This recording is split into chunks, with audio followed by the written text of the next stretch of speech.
Ayan, praise the Lord and welcome back again dito po sa ating programa sa Gospel Force at muli po tayo nagbabalik mga kapatid sa ating Bible Q&A. Ayan, sa oras na ito, tatalakayin po natin ang ilang mga katanungan mula po sa ating mga kaibigang Muslim na sinasabi nilang mali ang Biblia. Although, mga kapatid, anyway, hindi lang po Muslim ang nagtanong dito, ngunit marami po tayong nakasalamuha sa field, kabilang dyan ang mga Mormons.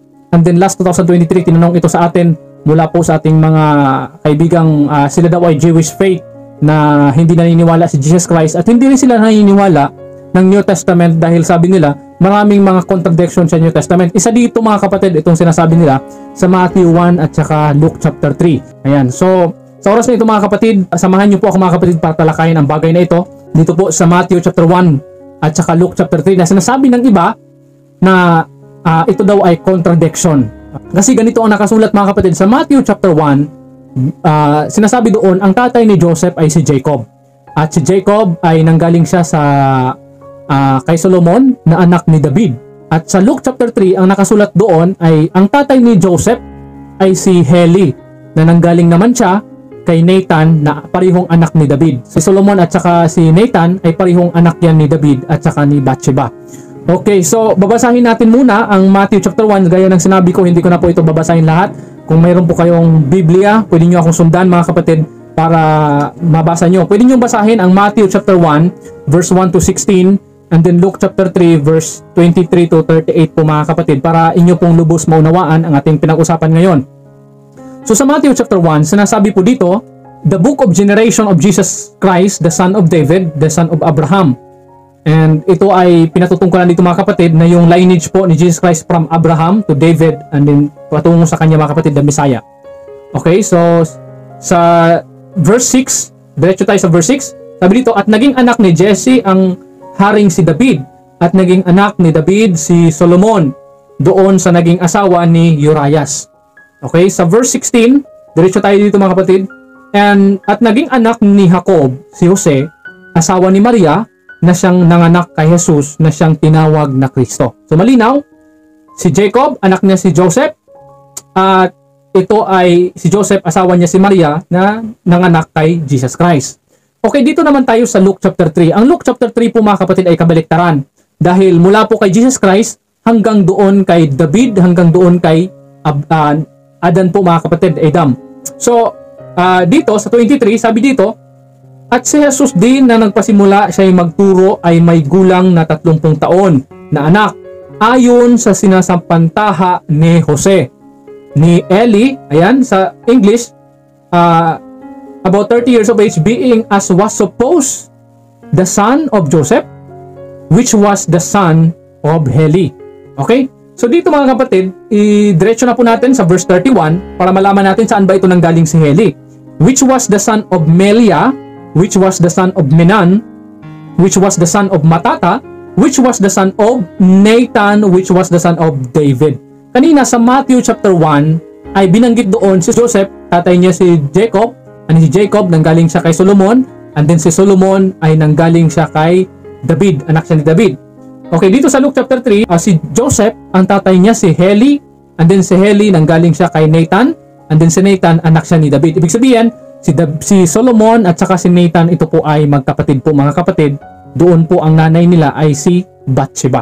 Okay? So, anyway, yan po ang sinasabi nilang contradiction daw sa Biblia. Unang-una, kailangan nating malaman ang custom at rule mga kapatid sa talaan ng lahi ng mga Hudyo. Kasi pag hindi po natin yan malalaman, hirap po nating maintindihan kung wala pa tayong background. So ngayon mga kapatid, ano ba ang custom?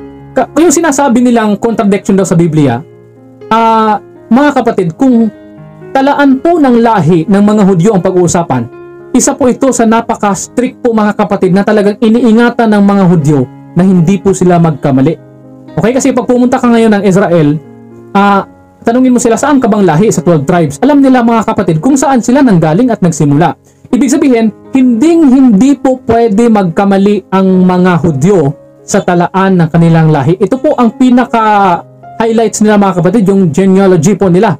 Na which is, Hudyo pa ang pinag-usapan dito mga kapatid. Hindi po sila pwedeng magkamali. Okay, ngayon, intindihin po natin mabuti, ano ba yung tinawag nilang custom? Una, sa custom po ng mga Hudyo sa talaan ng lahi, ito po ay always po mga kapatid nakasulat doon yung mga lalaki.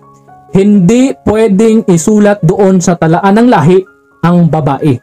Ayan, so yan po ang pinaka-custom mga kapatid. So pangalawa, dito tayo sa custom mga kapatid ng tinatawag na fulfillment of prophecy. Kasi po may pangako po sa 2 Samuel po, verse 7, verse 8 to 17, and then 27 to 29 mga kapatid. 2 Samuel po, kayo na lang po magbasa, verse chapter 7, verse 8 to 17, and then verse 27 to 29. Ayan, nandoon po mayroon pong pangako ang Diyos na maipanganak ang Misaya o isisilang ang Misaya doon po sa lahi ni David. Okay? So ngayon, kapag pag-usapan naman natin yung custom mga kapatid doon sa lahi, okay? Ang may karapatan po na magmana, una, is the eldest son. Ibig sabihin, pinakapanganay na anak na lalaki. Hindi po pwede babae mga kapatid. Pinakapanganay na anak na lalaki. Ngayon, kapag ang anak niya ay nag-iisa lang, okay, ito another custom ito mga kapatid. Kapag ang isa, ito ay nagsilbing batas po ito ng Israel. Kapag ang babae po, may anak kang babae na nag-iisa lang, ay hindi niya po mamamana ang kung ano man ang kanyang nasa magulang o karapatan ng kanyang magulang hanggat hindi po siya nag-asawa. Pero may kondisyon na dapat yung kanyang asawahin ay na lalaki ay mula pa rin sa lipi ng kanyang mga magulang. Kapag nag-asawa na yung babae, saka pa lang po niya makuha yung pangako or pamanaman or karapatan ng kanyang magulang. Pero doon sa talaan ng lahi, hindi pa rin yung babae, halimbawa si Eli may anak siya babae, hindi pa rin yung babae ang ilalagay doon, kundi sa talaan ng lahi, lalaki pa rin po mga kapatid, yung kanyang asawa. Kaya hindi po pwede na ang babae ilagay sa talaan ng lahi. Yan po ang dapat na una natin maintindihan. So sana po mga kapatid, masundan nyo ako, medyo malawak itong usapin. Pero sana po ay panoorin nyo lahat mga kapatid kasi napakahalaga po ito, detalyado po ito mga kapatid. Ngayon, yan po ay isa sa mga rules. Ngayon, kung mayroon naman siyang anak na babae at mayroon siyang anak na lalaki, mga kapatid, hindi po ang babae ang magmamana or may karapatan mga kapatid na tatanggap doon sa pamana or pangako or blessing doon sa kanyang magulang, mga kapatid. It's always yung pa rin pong lalaki. Panganay na anak na lalaki. Halimbawa, magkapatid kami, may babae, may lalaki, ako lalaki, kahit yung ate ko, halimbawa, mas panganay yung babae, ako pa rin po ang pinakapanganay na lalaki. Yan po ang isa sa mga custom po ng Jewish or Hudyo po mga kapatid. Ngayon, bakit ko ba ito sinabi? Para po maintindihan natin ang mga susunod nating sasabihin dito. So dito, unang-una sa 2 Samuel chapter 7 verse dito po mga kapatid, 2 Samuel chapter 7 verse 8 to 17 and then verse 27 to 29, nandoon po nakasulat yung pangako ng Diyos na doon sa lahi ni David isisilang ang Misaya mga kapatid sa pamamagitan ng isang berhen na babae. Okay, Galatians chapter 4 verse 4, God sent forth His Son made of a woman.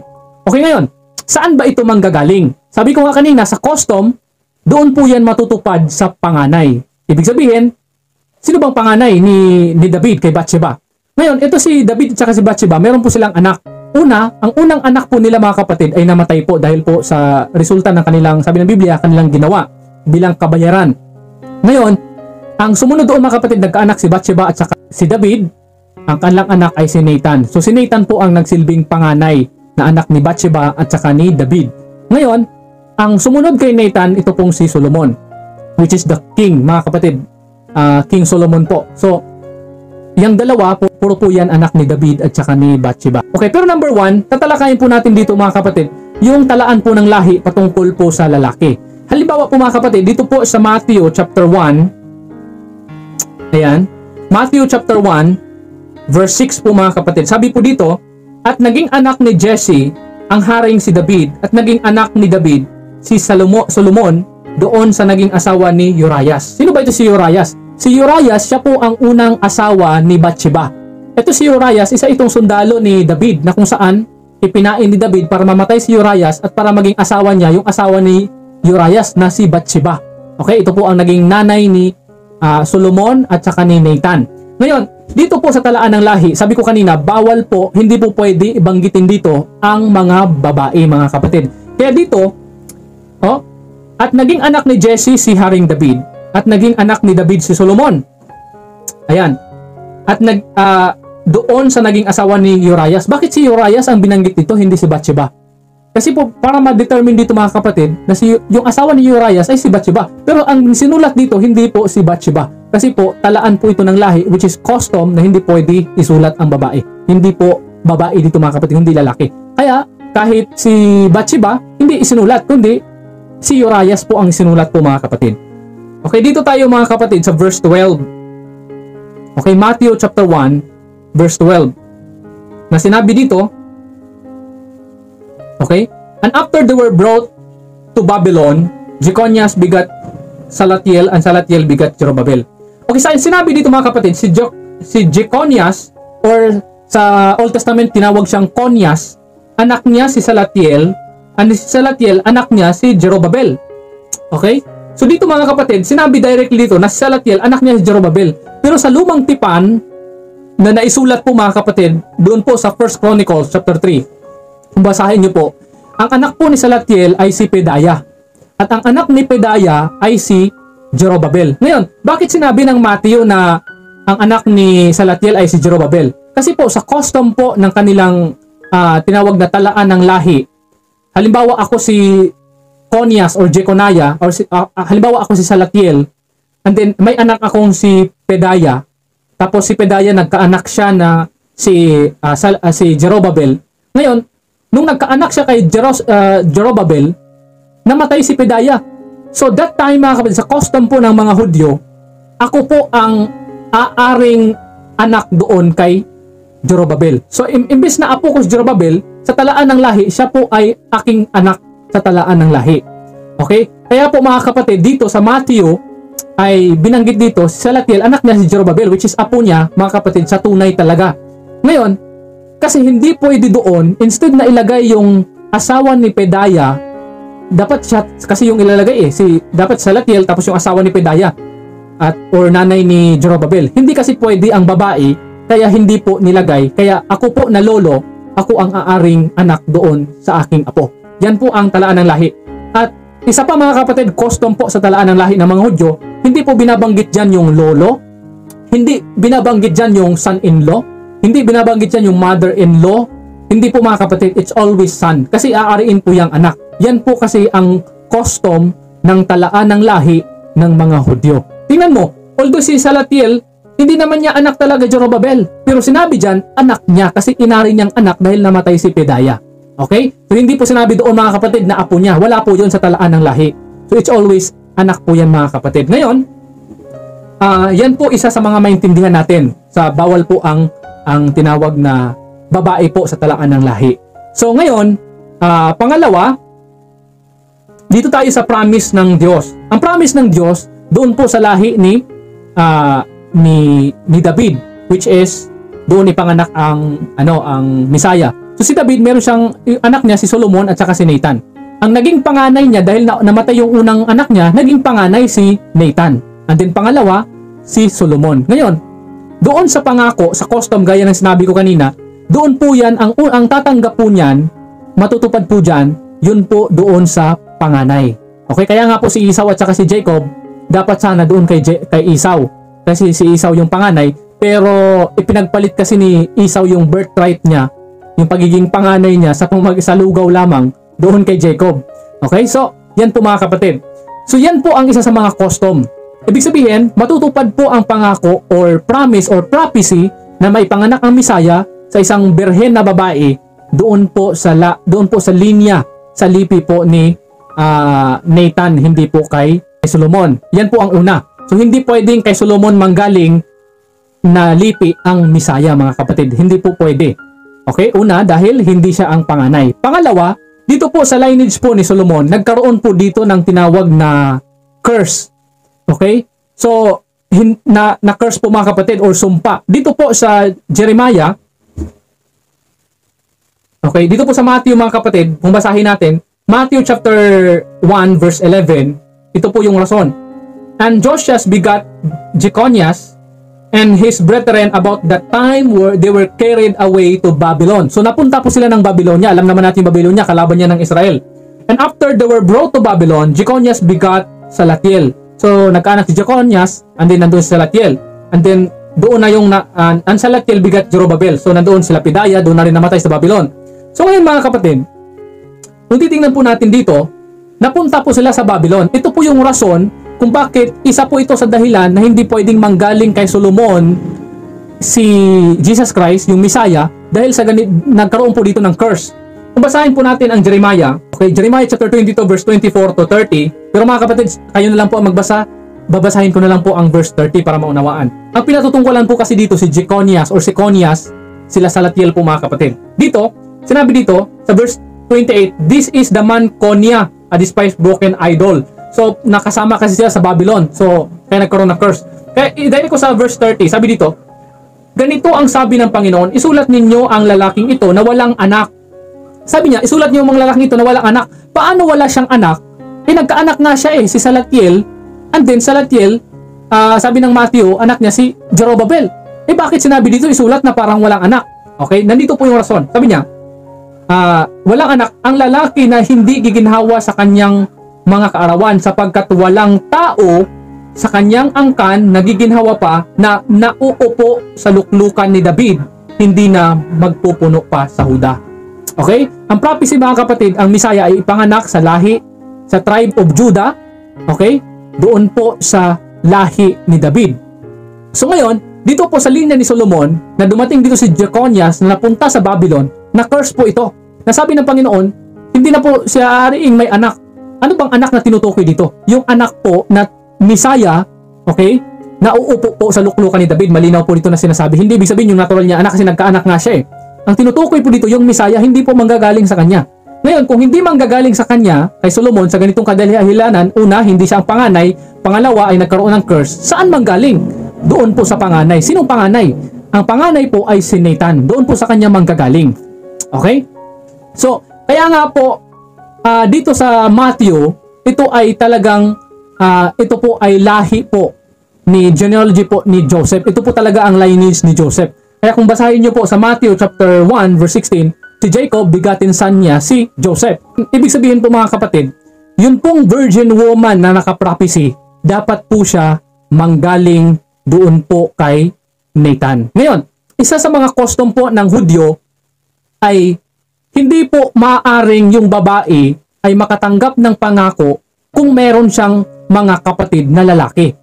Okay, hindi po yon mga kapatid. Ibig sabihin, para po may panganak ang Messiah sa virgin woman, dapat itong babae na ito, wala siyang kapatid na lalaki. Kasi ayon po sa custom ng Hudyo, ang pangako po ay always sa eldest son po mga kapatid, pinakapanganay na lalaki. Kaya nga po mga kapatid, dito po sa sinasabi ng mga Muslim na si Maryam, okay, na sa Book of Quran, sa Surah chapter 3 po mga kapatid, sinasabi po doon, si Maryam, ang kanyang tatay ay si Imran, at ang kanyang nanay ay si Hana, at ang kanyang kapatid, meron siyang kapatid doon sa Book of Quran na si Aaron. Ibig sabihin po mga kapatid, hindi po ito magkapareho sa Maria, sa Mary po na nakasulat sa Biblia. Kasi ang Mary po na nakasulat sa Biblia, wala po siyang kapatid na lalaki para po matupad ang pangako na si Mary ay nasa kanya matanggap ang tinatawag na yung pangako or prophecy or karapatan mga kapatid na pinangako ng Diyos na doon isisilang ang Messiah sa virgin woman. Okay, so ngayon sa pananampalatayang Katoliko, sabi nila si Maria naman, ang tatay ni Maria ay si Joachim, na which is ito yung si Imran doon sa Quran sa paniniwalang Muslim. At ang kanyang nanay ay si Saint Anne or Hannah sa Muslim po mga kapatid. Ibig sabihin, yung Maria po na tinutukoy ng Muslim at yung Maria na tinutukoy ng Katoliko ay magkaparehong Maria. Ngunit hindi po ito ang Maria na tinutukoy ng Biblia po mga kapatid. Kasi dito malinaw sa Luke chapter 3 po mga kapatid, kung babasahin po natin verse 23 po mga kapatid, sabi dito, and Jesus himself began to be about 30 years of age, being as was supposed the son of Joseph, which was the son of Heli. Ito pong Luke chapter 3, ito po ay si Heli ay tatay po ni Maria, hindi ni Joseph. Bakit mga kapatid? Malinaw po dito na sinasabi as was supposed to. Kaya sabi ko nga kanina, sa custom po ng mga Hudyo, hindi po isinulat ng son-in-law, mother-in-law, or apo, or ano pa ba yan, relatives. Hindi po mga kapatid, it's always a son doon po sa talaan ng lahi. Yan po ang custom ng Hudyo. Ngayon, dito, malinaw kanina na si Joseph, sabi doon, begotten son of Jacob. Ibig sabihin, anak talaga siya ni Jacob. Pero dito, hindi sinabing begotten son.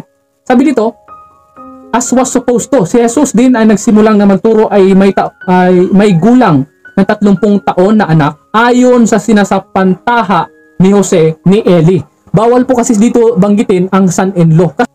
Si Maria, nag-iisa lang po siyang anak ni Heli para po matupad yung pangako ng Diyos sa kanya.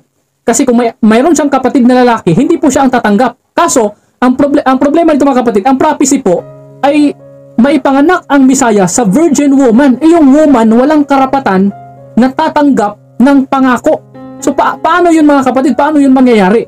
So si Maria, kailangan niyang siya lang ang mag-iisang anak ni Heli na nanggaling doon kay Nathan para matupad sa kanya. Sa anong pamamagitan mga kapatid? Mayroon pong batas ang Israel dito po sa Book of Numbers mga kapatid. Kayo na lang po magbasa mga kapatid. Numbers chapter 27 verse 1 to 8 and then chapter 36 verse 6 to 8. Pero babasahin ko mga kapatid ang 6 to 8 po para maintindihan po natin. Okay? Ito ang bagay na inuutos ng Panginoon tungkol sa mga anak na babae ni Salpad na sinasabi mag-asawa sila sa kanilang magalingin, ngunit sa angkan ng lipi lamang ng kanilang ama mag-asawa sila. So ngayon, ayan, kung babae lang para makuha yung kumbaga karapatan ng kanilang magulang, kailangan nilang mag-asawa ng lalaki. Ngayon dito sa verse 7, sa gayon ay hindi magkakalipat-lipat ang mana ng anak ni Israel sa iba't ibang lipi sapagkat ang mga anak ni Israel ay masasani bawat isa sa mana ng lipi ng kanyang mga magulang. Sa verse 8, at bawat anak na babae na nag-aari sa anumang lipi ng mga anak ni Israel ay mag-asawa sa isa ng angkan ng lipi ng kanyang ama upang ang mga anak ni Israel ay magmamana bawat isa ng mana ng kanyang mga magulang. Anong sinasabi? Kung walang lalaki at babae lang yung anak na babae sa kanilang custom, kanilang batas, kailangan siyang mag-asawa para makuha niya yung mana or pangako or karapatan na mula sa kanyang magulang. Okay, so ang prophecy ay may panganak ang Misaya sa virgin woman. So para doon mapunta sa kanya yung pangako sa virgin woman, dapat una wala siyang kapatid na lalaki. Kasi kung may kapatid na lalaki, hindi po ito matutupad. Kasi ang lalaki ang may karapatan. Ngayon, kaso, virgin woman eh. So kailangan niyang walang kapatid siya na lalaki. So pangalawa, para makuha niya yung matupad sa kanya yung blessing at matanggap niya, ito ay kailangan siyang mag-asawa. Okay? Para sa mamagitan ng kanyang asawa, makukuha niya yung pangako. Kumbaga sa atin, yung promise or prophecy matupad kay Mary. Kailangan ni Mary na mag-asawa. Okay, ngayon, ang kondisyon sa kanyang asawa, kailangan niyang mag-asawa doon pa rin sa kanilang lipi ng kanyang magulang. Saan ba nakapangako? Doon kay David. O ngayon, si David may 2 anak. Ang una, of course, ang tatanggap doon sa pangako, una, si Nathan. Hanggang pumunta doon kay Eli, and then si Eli, anak niya si Maria. Okay, si Maria, ay para matanggap niya, kailangan niya mag-asawa. Sino ang kanyang aasawahin? Kailangan manggagaling doon sa lipi ng kanyang magulang na mula kay David. Sino ba yon? So si David may anak siya si Nathan, yung panganay. Pangalawa, sino anak niya? Si Solomon. Dapat yung lalaki manggagaling doon kay Solomon para manggagaling doon sa lipi pa rin David. Okay? Kaya po naisulat po ang Book of Matthew na kung saan ito po ay lahi ni Jose. Na kung saan pinatutunayan dito na si Jesus Christ hindi po siya nanggaling talaga kay Jose. Talagang si Maria ay ipinanganak ay virgin siya nung naibuntis niya si Jesus Christ. Bakit? Kasi una, kung si Jesus Christ ay manggaling siya kay Jose, hindi siya pwedeng tawaging Kristo or luluklok sa trono. Bakit mga kapatid? Dahil po sa curse kanina ayon sa Jeremiah chapter 22 na hindi po sa angkan ni Jeconias nila Salatiel ay hindi po doon manggagaling kasi na-curse nga sila yung uupo sa trono. Kaya ito, isa itong matibay na batayan natin na si Jesus Christ ay talagang conceived talaga siya by the Holy Spirit, hindi ni Joseph. Kasi Joseph, may ano siya. Pero kailangan ni Maria, si Joseph, mga kapatid, na which is doon yun ang galing sa lipi, mga kapatid, sa same lipi nila or lahi ng kanilang magulang para po mangyari ang tinatawag na prophecy or mana or karapatan or pangako doon kay Mary. Pero ngayon, bakit kailangan? Kasi kailangang may maisulat sa talaan ng lahi. Ngayon, sino bang isusulat sa talaan ng lahi ni Nathan? Natanggap ni Mary yung pangako na doon kung saan nag-conceive sa kanyang Holy Spirit sa pamamagitan ni Joseph na kanyang magiging asawa. Okay? So ngayon, doon sa talaan ng lahi, hindi po pwede ang babae. Kaya sa Luke chapter 3, hindi po si Mary ang isinulat, kundi si Joseph pa rin. Kasi bawal nga po ang babae. Kaya ganito po ang pagkasabi sa Luke chapter 3. At si Jesus din, nang magpasimula siyang magturo, ay may gulang na 30 taon na anak, ayon sa sinasapantaha ni Jose, ni Eli. Okay? So malinaw po mga kapatid. So sa salitang Griego, sinasabi lang po doon ni Jose, ni Eli. So wala pong anak doon mga kapatid. So sa talaan ng lahi ni Maria, kailangan hindi rin po si Maria ang ilagay, kundi yung asawa niyang si Jose. Kasi custom po yon ng mga Hudyo. So ang Matthew chapter 1, ito po ay lahi talaga ni Jose. At ang ang Luke chapter 3, ito po ay lahi ni Maria, na which is si Jose ang nilagay kasi bawal po ang babae po mga kapatid. At nilagay si Jose kasi sa pamamagitan ni Jose, nangyari po ang pangako at natupad na si Jesus Christ ay ipanganak sa isang birhen sa pamamagitan ng isang babae na si Maria. So yan po mga kapatid, hindi po ito nagkukontrahan. Hindi po ito pwedeng magkamali po ang Biblia mga kapatid. Pero ito po ang ano natin mga kapatid, yung Maria po ng Katoliko at Muslim, pareho po yung Maria na kanilang pinatutungkulan na si Imran or si Joachim sa mga Katoliko, at saka yung nanay ni Maria ay si Saint Anne sa Katoliko, na binasa nila sa Book of James or tawag dito Gospel of James pala mga kapatid, hindi yung Book of James kundi Gospel of James, which is hindi yan kasama sa Biblia. Okay? At sa kanilang paniniwala sa Quran, sa Surah chapter 3, si Imran ay meron po siyang anak pa na si tinawag na si Aaron, which is ang Maria po sa Biblia wala pong kapatid, meron siyang pinsan na si tinawag na si Elizabeth. So ibig sabihin mga kapatid, yung Maria po na tinutukoy ng Muslim at saka Katoliko, hindi po yun ang Maria na tinutukoy ng Biblia. Kasi sa Biblia, ang tatay ni Maria ay si Heli. Okay? Sa kanila mga kapatid sa Katoliko at saka sa Muslim, ang tatay ni Maria ay si Joachim or si Imran sa Muslim mga kapatid. Pareho lang. Tinawag na Imran sa Muslim na salita, and then sa Katoliko, Joachim. Okay? So, ibig sabihin mga kapatid, hindi po yan ang Maria na tinutukoy sa Biblia. Kasi dito mga kapatid, maliwanag po dito, si Maria po ay anak po siya ni Heli. Kaya nga po dito mga kapatid, yan po ay dapat mangyari po ayon sa katuparan sa propesya po ng Biblia na may panganak po ang Misaya sa lahi po ni David po mga kapatid. So ang Book of Matthew, ito po yung sa lineage ni Joseph, which is sa Book of Luke, ito talaga yung lineage ni Jesus Christ sa flesh, kung saan nanggaling talaga si Jesus Christ na bunga, sinabi doon mga kapatid, binhi ng isang babae, seed of a woman. So yan po, dyan po nangyari sa Luke chapter 3. So magkukontrahan ba? Hindi. Sa Book of Matthew kay Joseph, sa Book of Luke kay Mary. Pero bakit si Joseph ang nilagay? Kasi po sa talaan ng lahi, hindi po pwedeng ilagay ang babae, kundi ilagay po doon yung lalaki. Halimbawa, nag-asawa ako, kung ako ay Hudyo, sa talaan ng lahi ng aking magulang, ako pa rin po ang ilagay. Anak ako ni Julio, ayan. Tapos doon naman sa aking mapapangasawa, ang talaan ng lahi doon, hindi po ilalagay doon yung pangalan ng aking asawa, kundi ako po mismo kasi ako po ang lalaki. Ganun po kasi, kailangan po nating maintindihan ang custom po mga kapatid at kaibigan. So, yan po hanggang sa muli po mga kapatid, medyo mahaba po ang ating video. At sa oras nito, salamat po sa patuloy na pagsubaybay ito po sa ating programa. Marami pa po tayong talakayin na mga katanungan po mga kapatid. At salamat po sa iyong pagtsatsaga, medyo matagal po tayo. Ayan, and I appreciate po. And babanggitin ko na dito ang mga sumasagot. Ayan po sa ating mga videos. Si George Genteroy, ayan, matyaga po siyang sumagot. Si Brother Wiben Labisig, ayan, pwede niyong tingnan sa mga previous post po natin. Meron po silang mga comment, and then ilalagay ko po dyan sa screenshot yung ibang mga comment po nila mga kapatid. So that's all for today, and God bless po mga kapatid.